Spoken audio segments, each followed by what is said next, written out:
This is the story of the Netherlands in 1988 European Football Championship. The 1988 European Football Championship final tournament was held in West Germany from 10 to the 25th of June 1988. Euro 88 was a rare instance of a major football tournament ending without a single sending off or goalless draw, nor any knockout matches going to extra time or penalties. Euro 1988 was the final European Championship to see the West Germany, Soviet Union and Yugoslavia national teams, as the West and East Germans reunified to become Germany in 1990. The Soviet Union disintegrated into 15 separate countries in 1991, and Yugoslavia broke up into 6 separate nations and 1 disputed territory in the early 1990s. The tournament was also the first major championship to feature the Republic of Ireland.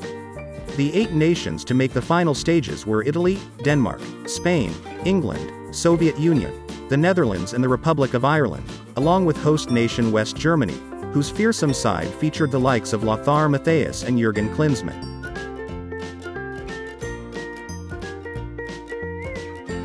In the qualifiers, the Netherlands was sublime, romping away with their group, scoring 15 and conceding just once in their 8 games as Van Basten, Gullit and Rijkaard came into their own, backed up by the likes of Ronald Koeman, Vandenberg, Wouters and Johnny Bosman. But the Netherlands, in an international tournament, wouldn't be the same without a few twists and turns or bumps in the road along the way, and the opening stages of Euro 88 were no exception. They were beaten in a friendly with Bulgaria just weeks before the tournament and would then get off to the worst possible start when the competition began for real.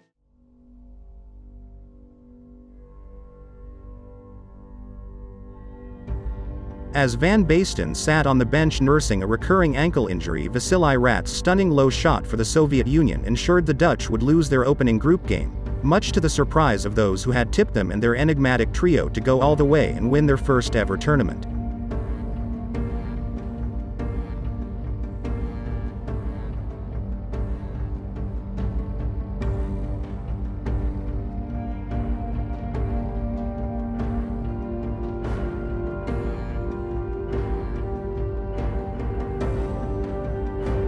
Передача на противоположный фланг, тоже хорошо, и тоже удар, гол! Великолепно! Просто блеск! Ну, эта комбинация, вы знаете, обнимают Василия Раца. Но, я вам говорю...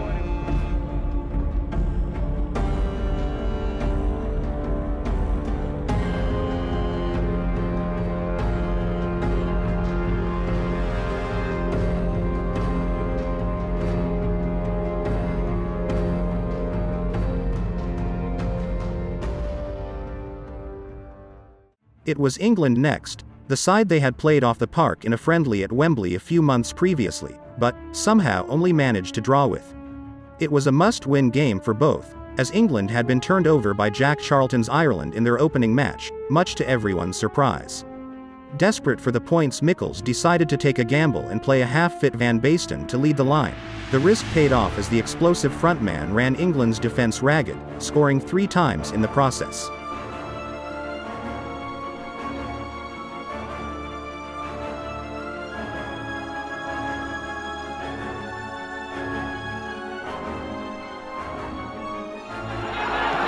Gullit again against Stevens, and he's beaten him.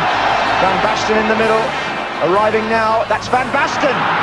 It's Van Basten. It's a goal for Holland. Marco Van Basten. 2 minutes before half-time.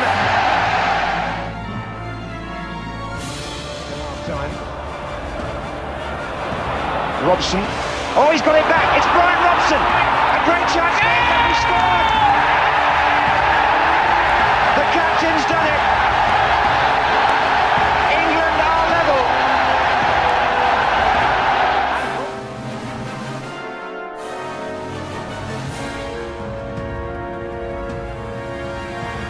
Keith again. Kane Beardsley. Wouters with the miss-hit shot. Gullit. Oh, Van Basten. 2-1 Holland.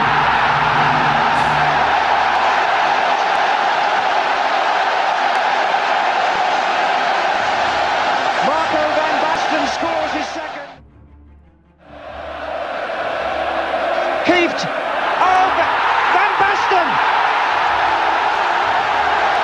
Well, it's a hat-trick.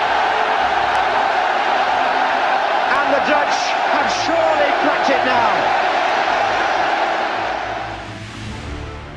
It was a return to the total football that the Dutch had become known for under Michels in the 1970s and completed a total humiliation for Bobby Robson's England as Gullit pulled the strings and played the game at his own tempo to ensure they would be exiting the championships at the first hurdle and the Netherlands would live to fight another day. They would still need to beat Ireland to progress though, and thanks to a freakish header from Wim Kieft, whose header spun almost at right angles to end up in the back of the net, the win was secured and the Netherlands would indeed go into the knockout stages where they would meet their old foes, the Germans.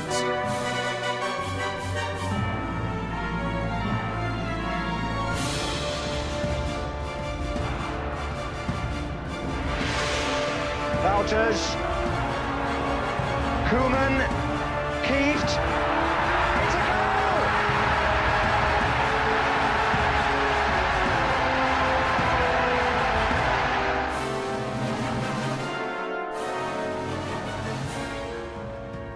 In Munich in 1974, the Netherlands had imploded against Germany in the final of the World Cup, and a team which many believe was the greatest to never win a tournament were put to the sword.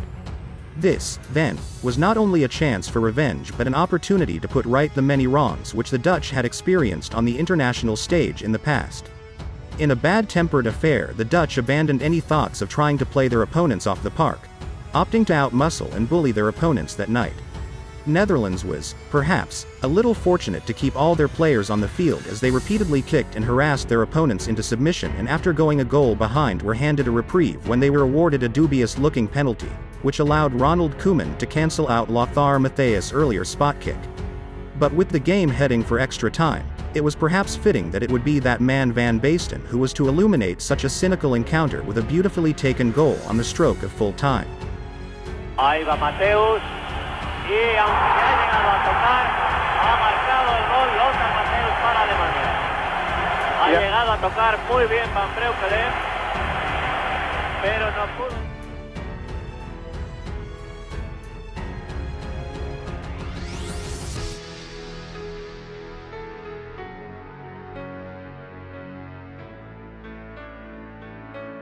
Los palos. Y empata.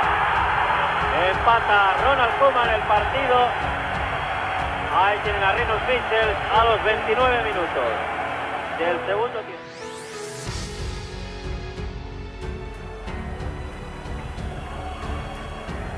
Wouters, Van Basten, gol. Gol de Holanda de Van Basten a los 44 minutos. En el último minuto del partido, Van Basten, cómo le ha ganado en velocidad. That win didn't necessarily exorcise the ghosts of 14 years earlier, but the way the Dutch celebrated both on the pitch and in the stands showed what it meant to put out the hosts and their most bitter rivals in front of their home crowd.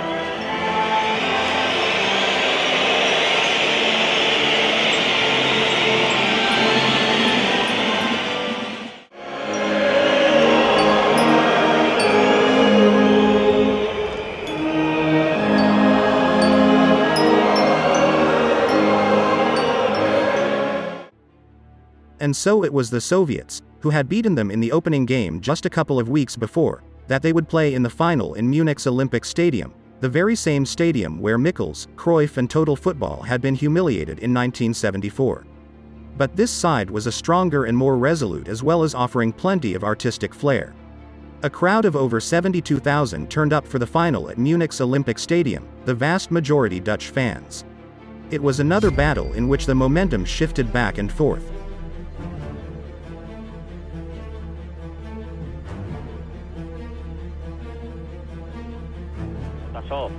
Erwin Koeman, Van Basten, Gullit solo, ha fusilado a Matthäus, que tomaban fuera de juego los soviéticos, pero no se ha salido Aleinikov, ha marcado Gullit. This time, in the final, on June 25, 1988, there would be no disappointment, no sign of previous failures and no capitulation. While not entirely one-sided, the Dutch were the deserved winners, and to top it off, the win was sealed by one of the greatest goals in the history of international tournament football when Muren's speculative center was met by Van Basten on the right-hand corner of the Soviet box and the striker's volley flew past Rinat Dzayev in a flash. Ha controlado ahí Sabarov, Van Tiegelen el que sale con la pelota. 4 hombres de Holanda contra 4 defensores. Muren hacia Van Basten. Van Basten, ¡qué golazo! ¡Qué golazo! Acaba de marcar Van Basten. ¡Qué volea! ¡Qué golazo! I didn't really want to make different things, said Van Basten, reflecting on his options. Because I was a little bit tired already. Trying to bring it down and dribble was out of the question. His plan B became one of the greatest moments in football history. Van Basten hit the fast-falling ball first time on the volley.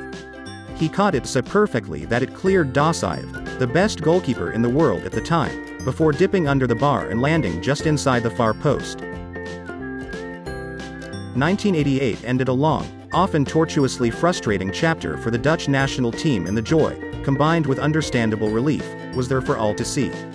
The demons had been banished, the albatross removed from around their necks, and after more than 2 decades of work, Michels had finally led the Dutch to the pinnacle of European football. It remains one of the most famous victories in the history of the Euros. Better teams have won the European Championship, but few have been as iconic as the Dutch of 1988. Van Basten, ¡qué golazo! ¡Qué golazo! Acaba de marcar.